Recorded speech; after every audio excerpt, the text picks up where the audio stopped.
Hello, beautiful humans. Welcome to the Midlife Revolution. I clearly am having trouble with my settings. Um, if I was on time and my microphone worked right away, would you realize that you are at the right channel? um, Today is Monday, September 15th. It is almost 7 p.m. Central Time, and I have a lot of updates for you about the Charlie Kirk shooting. This was a somber and very difficult conversation for me when I first started to have it. I am just a little bit more, readjusted to normal feelings right now, although it's really, really difficult. It has been a Monday. Yes, Andrielle, thank you for asking. It's been a Monday for me, but I do have some things I want to share with you. And again, I just want to state, because this is such a politically charged case, I am not going to be offering any of my personal political opinions. As far as I'm concerned, this is a crime case. It is a true crime case, just like any other of the court cases that I have covered on this channel. And while, yes, I have my opinions, I'm going to do my best to largely report the facts to you. Yes, salt and pepper, thank you. I'll have some ice cream with you. What kind are we having? And does it have real hot fudge? None of that dumb Hershey's syrup stuff. Not doing that. I'm glad to see you guys tonight. And as I said, it's been a difficult and emotional week for many, many reasons this last week. I'm just now starting to feel like I'm a little bit back to normal. If you happened to catch the episode of the Salt Lake Expositor yesterday, Randy, Jean, and I talked extensively about the LDS Church's statements in response to this event. We did talk a little bit about some of the other aspects of the case, but that's where we tried to stay focused. And so for today, what I want to do is I want to give you some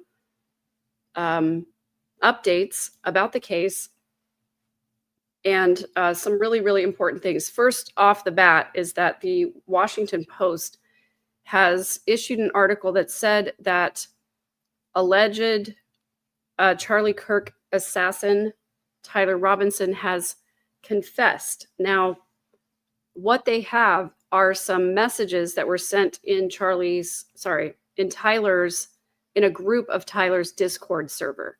Discord is another one of those apps where you can message people. You can also watch videos together. You can create your own little server over there where you can host people for different events. It's something I've considered for the channel, actually, where we could watch movies and videos without getting copyright strikes. But it is a new platform for most people, and I didn't want to have YouTube and Patreon and to add Discord as well. So Discord is one of those places that a lot of people hang out, and they just create groups and places where people can chat with each other. So that's what we're going to go to first. And I actually have a variety of sources for you tonight. I have a video I want to share with you, and I've got a few different articles that I want to share with you as well, so that we have all the updated information. But as usual, I'm on a time crunch because a little later tonight, I'm going to be doing family night with my friend Kirsten, and we actually have a big announcement for everybody tonight. So I'm going to try to keep this as brief as I can. I'm going to answer as many questions as I can and give you all of the information that I have. So let's get started with the Washington Post article.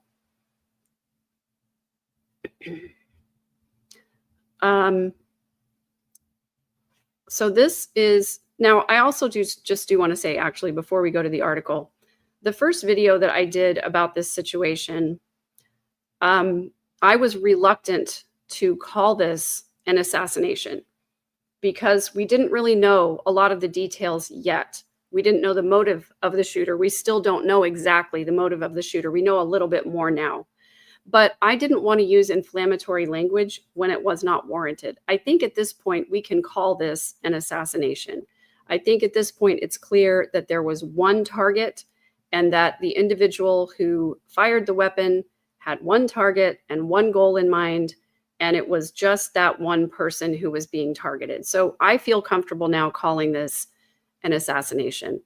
Now, I also want to say that there are a lot of groups online debating different motives, and there's a lot of left versus right conversation going on here.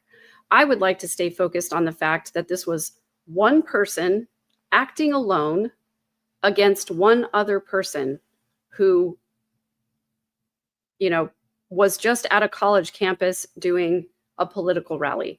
Now, even if you don't agree with everything that Charlie Kirk stands for and what he was talking about, and I've said publicly that I disagree with a lot of his messaging, I just want to kind of take a step back from the ledge for a second and just say that this was one person who acted alone, allegedly, as far as we know, acted alone against another person that they despised for the things that person was saying. And that violence against someone you disagree with is never the answer. And calling for more violence in the wake of a violent act, I think, is incredibly harmful. And I don't think that people who are speaking in very polarized terms of saying like this is left versus right, I disagree with that completely. It was one person's ideology disagreeing with another person's ideology and choosing an incredibly harmful way to deal with it. That's the way that I see the issue. So now let's go to this Washington Post article. Quote, "It was me, suspect in Charlie Kirk shooting, appeared to confess in Discord chat." 22-year-old suspect in Charlie Kirk's killing appears to have confessed to friends in an online chat shortly before turning himself in to law enforcement, according to two people familiar with the chat and screenshots obtained by the Washington Post. I also want to highlight, this is language that we have not heard yet until today. This article came out at 2:27 p.m. today. I wish I had had my stuff together sooner today to present this to you, but here we are. If it wasn't for the last minute, I would never make a video. I want to say this is new language saying that he turned himself into law enforcement rather than just saying that he was arrested. And we're going to go through some of the circumstances of that turning himself in as well tonight. Quote, "Hey guys, I have bad news for you all," said a message from an account belonging to the suspect, Tyler Robinson, on the online platform Discord. "It was me at UVU yesterday. I'm sorry for all of this." The message was sent Thursday night, about 2 hours before officials said Robinson was taken into custody. A member of the group chat shared an image of the conversation with the Post and confirmed that it came from Robinson's account. The person spoke on the condition of anonymity to protect their privacy and out of fear of harassment. The two people who were taken into custody on September 10th and were questioned and released also faced a lot of online harassment. And I think that's really, really wrong.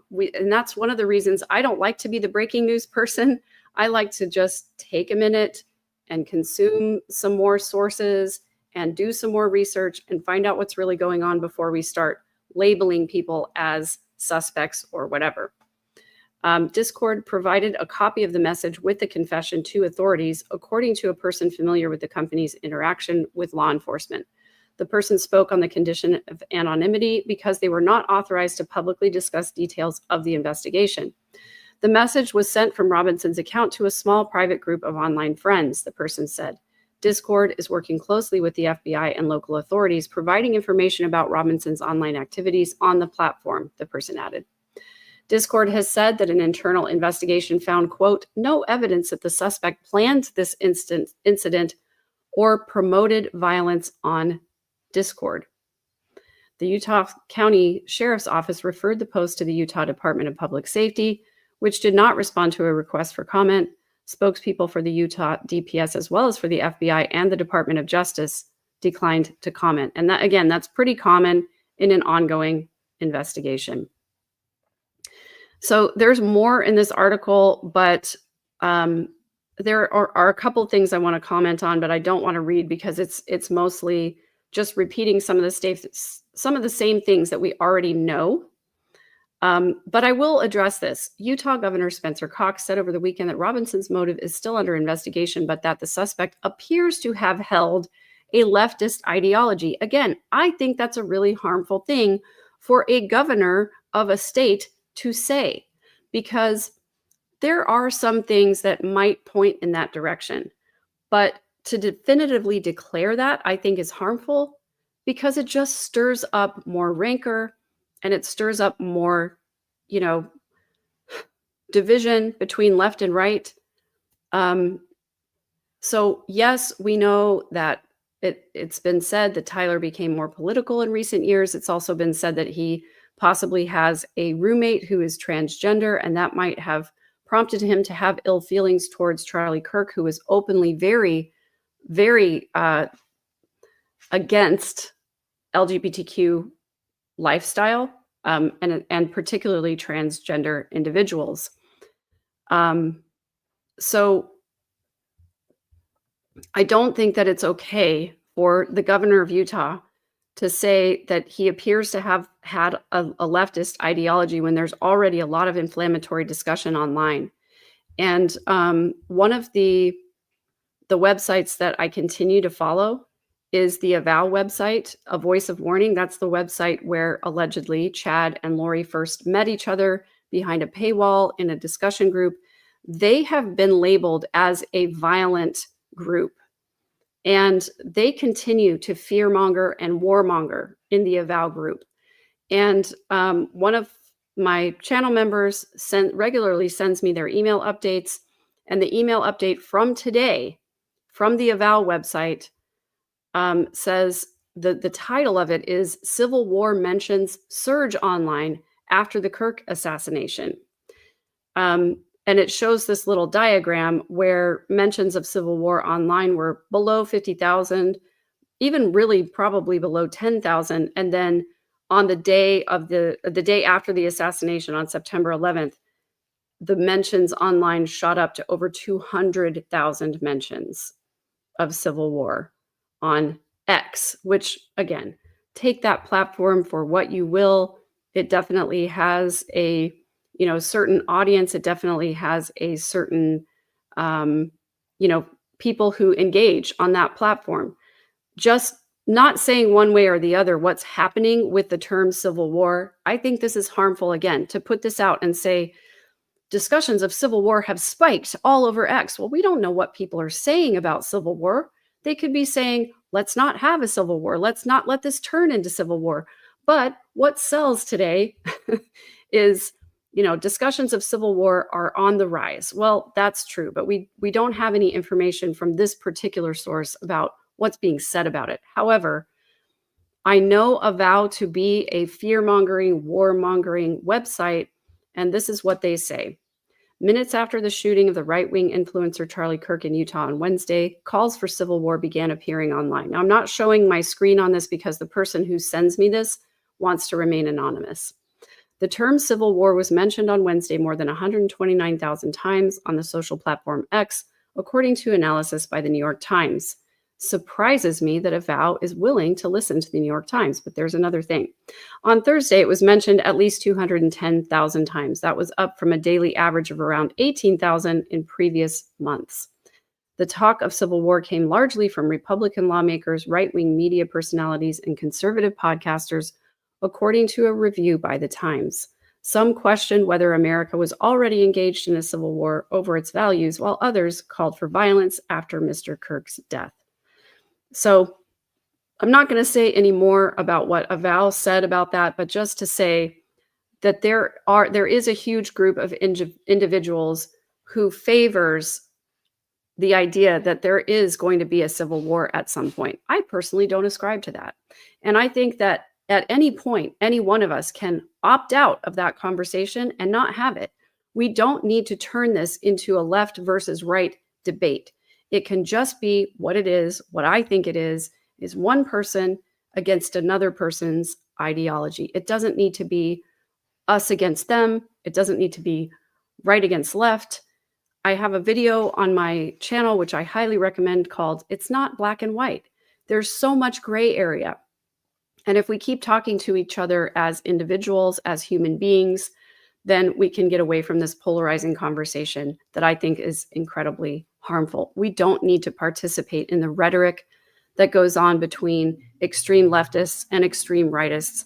I think that there are more people in the center than we think there are. And I think there are more respectful conversations happening in less public ways. And so that is going to be my take, is that I hope that you will engage with the people that you care about, the people you respect, in healthy, kind, respectful ways without turning it into such a polarizing conversation. So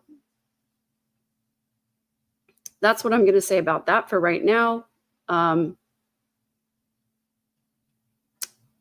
I know that everybody has a lot of opinions about Charlie Kirk and what he said, a lot of his commentary. I will just say that I don't want to wade into that too much, because I think a lot of what he has said can be polarizing. A lot of what he said is polarizing. And a lot of people are taking things that he said out of context. And I really appreciate those people who are posting full quotes of his, full ideas of his. I really don't want to get into the things that Charlie Kirk said at this moment. There will be a time for that. I just want to be very thoughtful about the way that I do it. And thank you for being here. Everyone loves Angel Eyes. We did have to boot some people from the chat last night for being a little bit too inflammatory about this. And so I want to keep this focused on the fact that this was an assassination. This is now a case. It is a true crime case, just like any other true crime case. There is a victim involved who was a husband and a father. And whether you agree or disagree, or you're somewhere in the middle about the things that he said, I want to just treat it as one person against another person. And I want to stay away at the moment from commenting on things that Charlie Kirk has said, because I'm just not ready to do that yet. I will have, I mean, those of you who have been around my channel long enough, you can probably guess what some of my opinions are, but it's just not something I want to comment on yet, because I think tensions are too high and I think people are too activated by that conversation. So Carmela, thank you so much for this super sticker. I appreciate you. I am doing my very best, Andrielle, to stay neutral as far as what Charlie Kirk said. And I'm doing my best also to stay neutral about, my personal feelings, my personal beliefs aside. I want you to have the best information in as unbiased a way as I can present it. I'm not a journalist. I'm not a reporter. I'm just a kid out here in the, true crime / breaking news reporting. Honestly, have no idea what I'm doing out here, but I'm trying to share information with you as best I can under the framework, as always, of having kind, respectful, healthy conversations and respectful and healthy relationships, and trying to help people to engage and understand each other without getting activated. I think there is an opportunity here for us to have bigger conversations about, tell me why this person's ideas resonate so much with you, or tell me why this person's ideas are so activating to you. I want to hear what you have to say and I want to understand it. Listen to people and just be respectful. That's all I ask. So that was all I have to say about the alleged confession. There's another article in the New York Times that I want to share with you. This is actually something that I don't think a lot of people are talking about yet, where there was an online discussion in the Discord server where Tyler Robinson was engaging with his friends just after the pictures were released from the video that was taken. This picture was taken outside of Tyler Robinson's apartment, FBI and law enforcement there. But here's the interesting thing. The day after Charlie Kirk was killed, an acquaintance of Tyler Robinson posed a question to him in a group chat.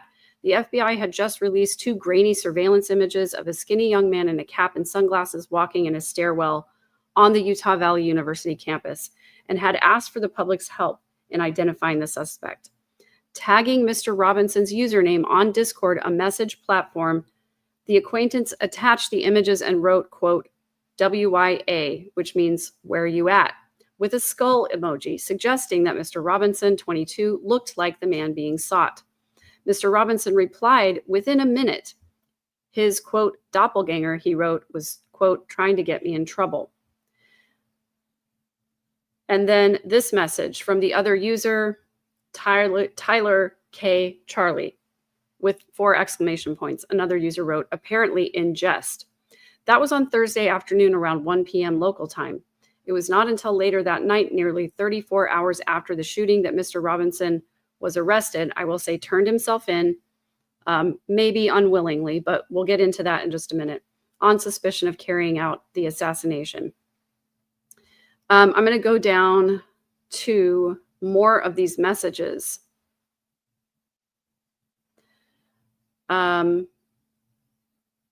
People who knew Mr. Robinson over the years said that he was extremely intelligent, followed current events, and spent much of his time online or playing video games.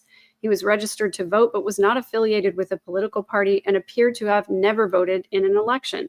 His parents are both registered Republicans. On Sunday, Governor Cox said in a TV interview that Mr. Robinson had a leftist ideology. There is that thing again, but cautioned that it could take time for an exact motivation to emerge. And again, we don't have that exact motivation yet. After Mr. Robinson joked that the gunman was his lookalike, another user suggested that the group could turn Mr. Robinson in and get the $100,000 reward that the FBI was offering. Quote, only if I get a cut, Mr. Robinson responded. Someone posted, whatever you do, don't go to a McDonald's anytime soon, which is a reference to the arrest of Luigi Mangione, who was found at a McDonald's restaurant and charged with the unaliving of a health insurance executive in Manhattan. Some of you may remember that case. He had escaped Manhattan. He was basically, off the radar of the FBI, and they found him at a McDonald's. Mr. Robinson agreed and offered a supposed joke of his own, writing, quote, better also get rid of this manifesto and exact copy rifle I have lying around. When another user suggested that the killing of Mr. Kirk would lead President Trump to send the National Guard to Utah, the suspect replied, quote, in a red state with 3 question marks.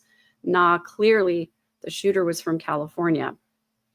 Around that time, several news outlets reported that ammunition found near a rifle at the scene included engravings referencing transgender ideology. I read the arrest record, and I just have to say the truth ultimately was that the engravings included the catchphrase, hey fascist, catch, which I commented the other day. Shooting somebody because you don't believe something that they said in order to silence their voice is a fascist act.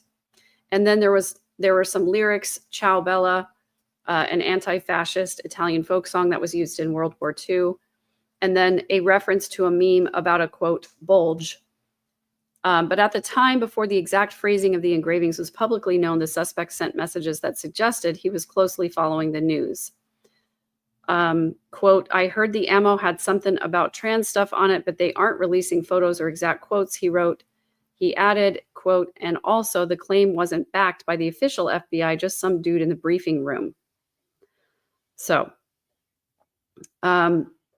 Governor Cox also was interviewed on Sunday and described the roommate of Tyler, the suspect, was in fact a boyfriend who was transitioning to become a woman. And he said the person was fully cooperating with authorities and was, quote, shocked by what had happened. So Mr. Robinson's messages on Discord appeared next to his avatar, which was from a Garfield comic and depicted the confused face of Garfield's owner, John Arbuckle. At one point, he joked in a message, quote, I'm actually Charlie Kirk, wanted to get out of politics, so I faked my death. Now I can live out my dream life in Kansas. And I guess that is probably the end of the chat. Following the suspect's arrest on Thursday night, members of the group chat on Discord struggled to believe that he was actually being accused of the crime. quote, our governor wants to give him the death penalty, dude, one wrote. Another said, quote, I truly cannot distinguish if this is for real. I'm not sure if this is something that other people have commented on or reported on. I haven't seen other videos with this particular chat being discussed, and so I wanted to point this out to you.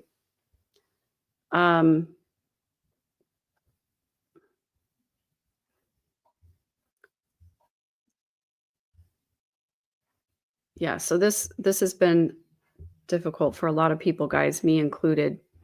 I want to go over to now ABC News, which is more information about this surrender that happened. Robinson was apprehended after his father recognized him in photographs released by authorities. Governor Cox said this on Friday. I actually read in another report that it was the uncle who recognized him. The uncle called the father, and then the father reached out to the bishop, but we'll sort of decipher some of this.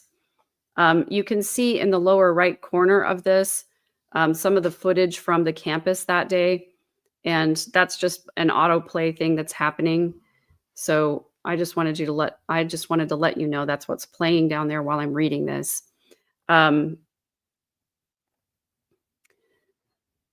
It says Robinson was apprehended after his father recognized him in photographs released by authorities, Governor Cox said on Friday. His father told Robinson to turn himself in, with the 22-year-old initially saying no, but later changing his mind, officials said.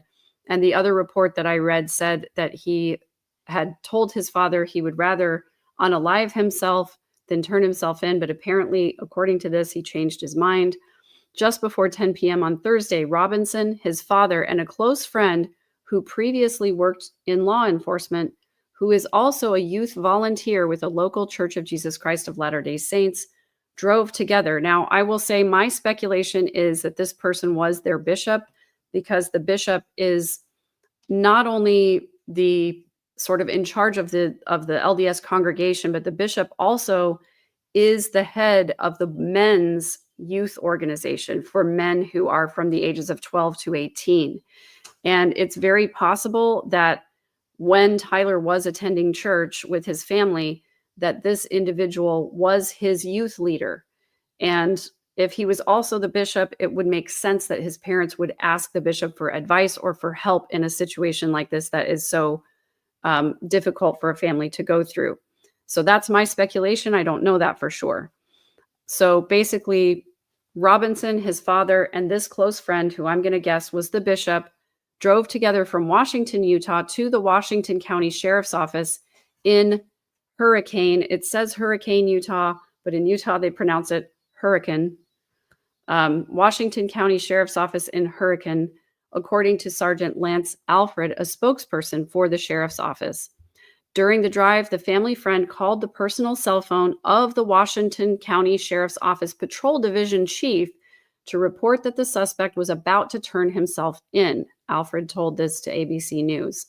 When Robinson arrived at the sheriff's office, he was taken into a building marked authorized personnel only, with personnel from the sheriff's office notifying the Salt Lake City FBI office and other local law enforcement officials of the suspect's arrival. Robinson was kept in the back offices of the sheriff's office and turned over to the FBI and other law enforcement upon arrival, which was just before 6 a.m. on Friday. Governor Cox thanked Robinson's family last week, saying that they, quote, did the right thing. Investigators also interviewed a family member of Robinson who said the suspect had become more political in recent years. And then we get more of the same kind of reporting that we've heard before. I am going to close these windows as I finish them, because I always have 643 tabs open because I'm always researching something, and I just try to keep myself organized so that it is not as difficult for you guys as I fumble with things here. Done with this one. Done with this one. Done with this one. And all of these little ads and pop-ups on these things take up the bandwidth here. So now we're going to go to an article in the Economic Times about the weapon, because there are a lot of people saying that a Mauser 30-06, which was the high-powered rifle that was used allegedly, is not that accurate at that distance. There were a lot of other people who said he could not have disassembled the rifle and then put it back together, wrapped it in a towel, and left it in that wooded area. And so I just want to address this for 1 second as well. And I'm pretty much out of time here, so I'm going to try really hard to get through this for you guys. So again, this is from the Economic Times, and it says, was a 30-06 Mauser bolt-action rifle used to assassinate Charlie Kirk? Know all about the powerful sniper rifle. So here's a picture of the rifle right here. It says the weapon that was used was an imported 30-06 caliber Mauser bolt-action rifle, which is known as a powerful long-range sniper-style gun. It did have a scope on it. Investigators found the gun wrapped in a towel in a wooded area not far from where Kirk was shot, as per the New York Post report. Now, on another article, and I don't know if we'll have time to get to it, the FBI has confirmed that they did find DNA on that towel, which is consistent with Tyler Robinson's DNA. But again, this is still an alleged crime. It's an investigation. There is going to be a hearing tomorrow where they will formally charge Tyler. They have already, released the probable cause, which I read on my channel yesterday or 2 days ago. I can't remember. It's all running together, you guys, but it's there if you want to find it. I do have a Charlie Kirk case playlist up on my channel. And I think the 2 videos that I did the other day are there. This will be there. And I'm going to continue to report on this case. Charlie Kirk was shot once while speaking at an event at Utah Valley University on Wednesday. Now investigating. Descriptions given in the ATF memo. Again, that's the Bureau of Alcohol, Tobacco, and Firearms in the United States, to see if they match the actual evidence. The ATF has not confirmed if the descriptions in the memo are exactly same as the gun that was recovered. Now it talks about the performance of the 30-06. In 1906, this cartridge was officially licensed for very long shots up to 1,000 yards.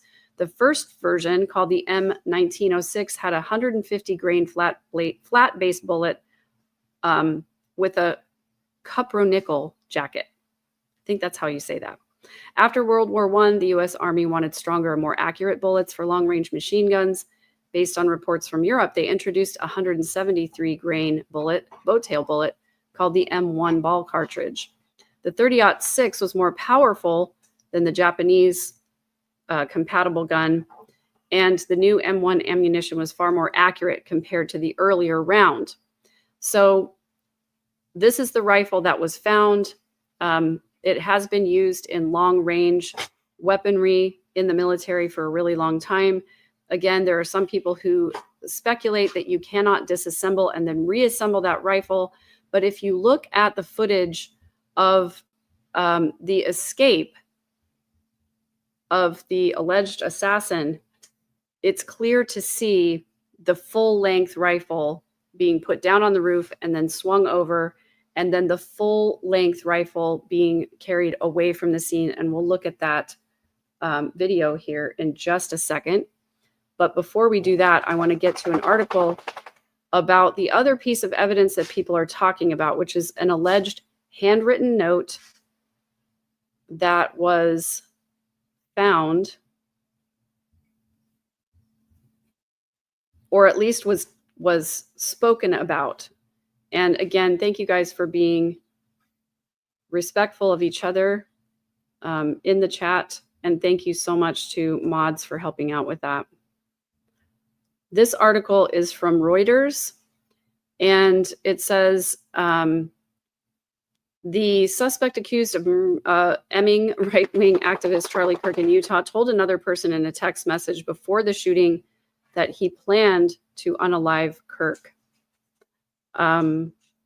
This is according to FBI Director Kash Patel. He was appearing on a Fox program, and he said that investigators believe the suspect wrote a physical note saying he had, quote, the opportunity to take out Charlie Kirk and would do so. The note was destroyed, Patel said, but investigators have collected forensic evidence that it had existed and confirmed its contents through interviews. Patel did not offer more details on who had received the text message or whether anyone had seen the note written before the attack. Again, investigators have not publicly identified a motive. Law enforcement authorities have said they believe the suspect acted alone, but are investigating whether anyone else had a role in plotting it. And then again, references the Washington Post article I already shared with you that said, quote, "It was me at UVU yesterday. I'm sorry for all of this." That was an account belonging to Robinson. So I wanted to share that tidbit of information with you as well.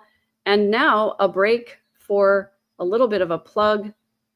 Guys, most of what I do on my channel is helping people to have healthier relationships. And I do have coaching where I offer one-on-one support for anyone who's struggling with life, relationships, deconstructing religion, businesses, anything like that, because I think it all comes back down to doing the thing that is the most loving thing for yourself. And if you would like help or coaching with that, you can visit my website at third-verse.com and sign up for a free 20-minute consultation with me where we'll talk one-on-one and see if I can help you at all.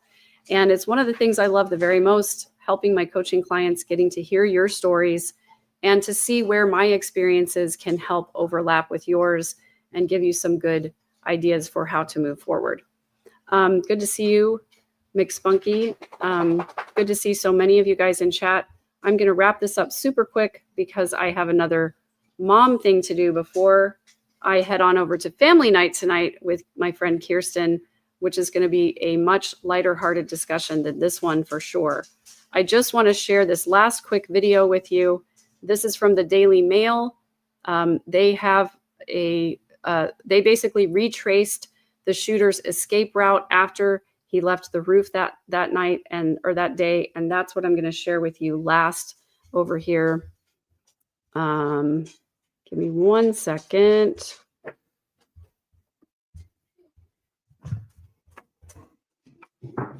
And here we go.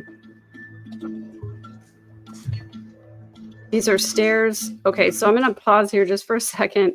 And they always put this little thing over the screen, which I don't like. So maybe we're just going to have to rewind a little bit. So I really wish they wouldn't put that there. But it's too fast to look at it. So maybe you can pause it in your own video. But essentially, the main site was over on this side of the screen. And the top of the building was over on this side of the screen. So I'll rewind it one more time so we can get a better look.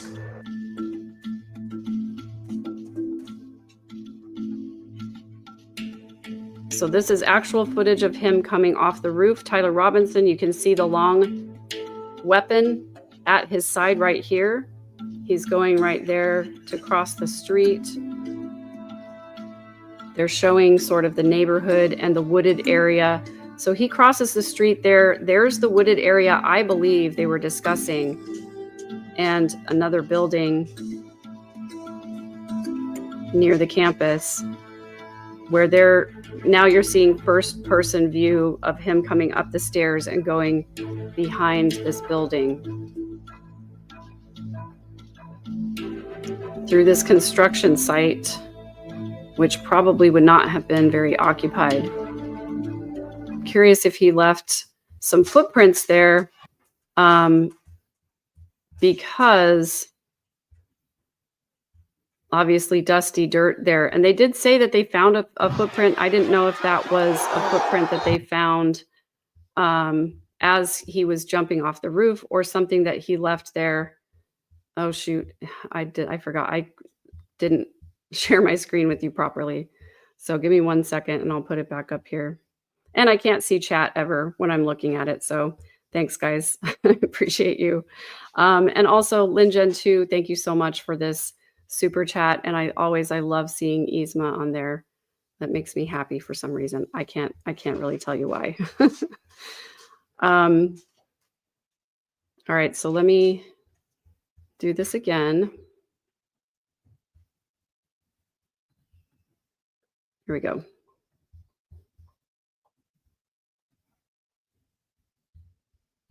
I don't know what it's going to make. It's going to make me jump through a bunch of hoops, but here is a picture of the alleged assassin, Tyler Robinson, walking the route, sort of, I guess, in a dry run early that morning, sometime around 8:30 that morning. And then here he is coming through about a half an hour before the shot was fired. And then I wanted to play this video of the route, but it looks like now it's switched to another video. Let me see if it'll go back. Yes, it will. Okay.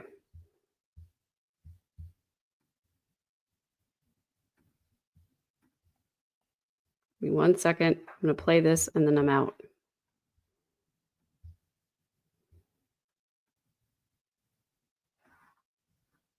I don't know why it's not playing. But you can see over here is the shooting site. Here's the top of the building that he was at. And then he ran off and jumped down over here and went through this wooded area. And I don't know why it's, I'm sorry. I don't like the Daily Mail because they have so many ads and things on their page that it's really hard to be able to see these videos. This is him walking through the neighborhood.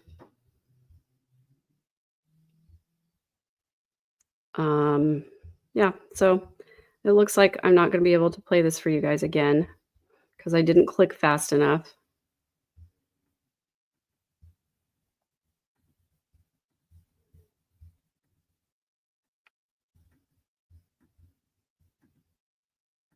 Or if this just is the whole video. Not sure. Well, I will do my best to try and find that for you guys.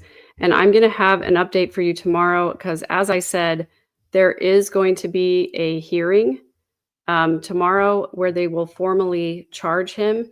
And I'm going to be reporting on that as well and keeping you posted as developments come out in this case. So thank you again for being here. And please don't forget to join us over at Family Night for a little lighthearted fun. And please hit the like on your way out. Share this video with someone who's looking for information about the case. And I appreciate you guys. Please take care.